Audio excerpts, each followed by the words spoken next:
ఈరోజు ఏంటంటే ఈ ఇండస్ట్రీ ఏంటంటే చాలా కష్టాలు నష్టాల్లో ఉంది. ఒక్కొక్క ఓనర్ పరిస్థితి ఏంటంటే చాలా దీన స్థితిలో ఉన్నాము. ఎందుకనంటే ఇప్పుడున్నటువంటి 2022లో జరిగినటువంటి మాఫియానే 2024లో కూడా సృష్టించాలని కొంతమంది నాయకులు, మేము తెలుగుదేశం పార్టీకి 42 సంవత్సరాలుగా సేవ చేశాం. ఈరోజు మా నాయకుల గారికి ఏంటంటే కొంతమంది దుష్ట శక్తులు, కొంతమంది ఏంటంటే ఎవరెవరో పోయి ఆయనకి ఏంటంటే చెప్పడం జరిగింది. ఇందులో భాగంగా ఏంటంటే 2022 నుంచి ఇదే విధంగా జరిగింది. దీన్ని కూడా మనం ఎందుకు చేయకూడదని చెప్పారని ఆయనకి ఏదో కొంచెం చెడుగా చెప్పారు. కానీ మా నాయకులు గారు ఏంటంటే ఎంతో అనుభవం ఉన్నటువంటి వ్యక్తి. 2014 నుంచి 19 దాకా ఎన్నో లీజులు ఇచ్చారు. మమ్మల్ని తెలుగుదేశం పార్టీకి సంబంధించినటువంటి వాళ్ళు ఎవరెవరు ఉన్నారో 1 సంవత్సరం 3 నెలల నుంచి మొత్తం మైన్లు మొత్తం ఆపిచ్చేసి వాళ్ళ మీద ఏంటంటే దౌర్జన్యాలు చేయటం, దారుణాలు చేయటం ఈ విధంగా చేశారు.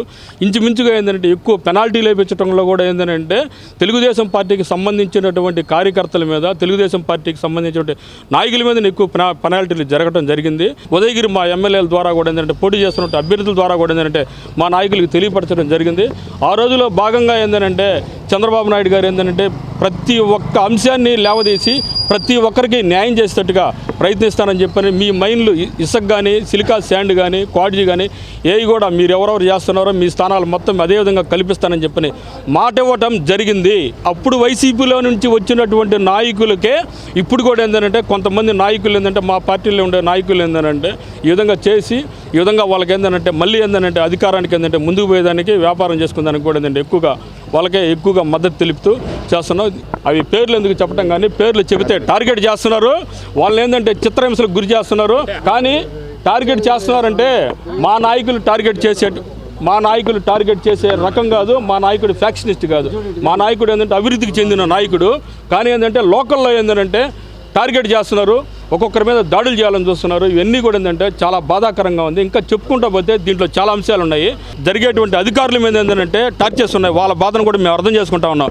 వాళ్ళు ఏంటంటే ఏదో చెయ్యాలని కాదు, కానీ ఏంటంటే ఆయన ఎక్కడికి పోయినా కూడా ఏంటంటే within pin to pin, second to second, నిమిషానికి గంటకి వీళ్ళు ఎక్కడ తిరిగేది ఏందనేది ఒక నాయకులకి ఏంటంటే చెప్పాలి. చెప్పకపోతే రేపు ఉదయాన్న ట్రాన్స్ఫర్ బాధలతో చెప్పుకుంటా ఉన్నాం. 42 సంవత్సరాలు ఈ పార్టీని మోసాము, బాధలు పడ్డాము, ఎన్నో ఇది చేసాం. కానీ ఏంటంటే ఈరోజు ఏంటంటే చాలా బాధతో ఏంటంటే మా నాయకులకు తెలియజేయాలని మీ మీడియా ముందు కూడా ఏంటంటే చెప్పుకుంటా ఉన్నాం. అధికారులు కూడా ఏంటంటే ఏమైనా కానీ చేస్తే రేపు ఉదయాన్ని ఏంటంటే వీళ్ళు కూడా ఇక్కడి నుంచి ఉన్నారు. ట్రాన్స్ఫర్ అది ఏ అధికారైనా కూడా ఏంటంటే జమీందారులను కూడా ఏంటంటే ఒకప్పుడు ఎంతోమందికి జీవనోపాధి కల్పించినటువంటి పెద్ద పెద్ద జమీందారులు ఉన్నారు. ఆ జమీందారులు కూడా ఏంటంటే ఈరోజు భయపించి ఈరోజు ఏంటంటే వాళ్ళని కూడా ఏంటంటే అసలు ఎందుకు పనికి రాకుండా ఏంటంటే మీ మైన్లు లాక్కుంటాం ఈ విధంగా ఏంటంటే బెదిరిస్తూ ఉన్నారు. తమిళనాడు నుంచి వచ్చినటువంటి పౌడర్ ఫ్యాక్టరీలు పెట్టుకున్నారు, వాళ్ళని కూడా బెదిరిస్తూ ఉన్నారు కొంతమంది అయితే. అది కూడా ఏంటంటే చెప్పుకుంటా పోతే చాలా ఉన్నాయి. ఇందులో కూడా ఏంటంటే మా నాయకులకు మేము ఒకటే చెప్పేది, కానీ ఏంటంటే ఆయన దృష్టికి తెలియట్లేదు ఇది. కానీ ఆయన దృష్టికి ఏంటంటే మీ మీడియా ద్వారా తెలియజేయాలని చెప్పని కూడా మేము కోరుకుంటాం.